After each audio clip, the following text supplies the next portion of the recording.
write a program that plays a simple random number guessing game. So this program we can write down using a while loop. So here is the code for the program.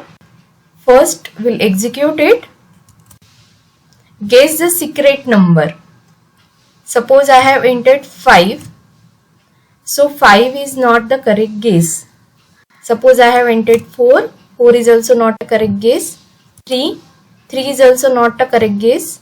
6, it is also not a correct guess. 2, so 2 is a correct guess. Once again we'll execute this program.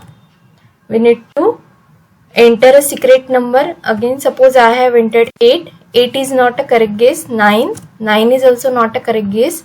3 is also not a correct guess. 6 is also not a correct guess.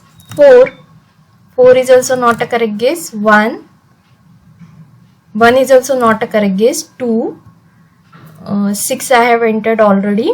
5 is left. So 5 is the correct guess. So here our program randomly selects a number from 1 to 10 using randit function, which is imported from random library. Then we are initializing one more variable, which is guess, which is initialized to 0. Then we are writing a condition in our while loop. Which condition we are writing?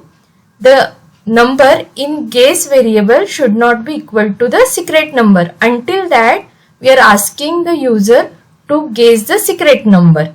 And once the guess and the secret numbers are equal, the program control comes out of the loop and it will prompt user that you finally got it, and the value which is selected by our program, which is stored in the variable secret number, that value we are displaying to the user.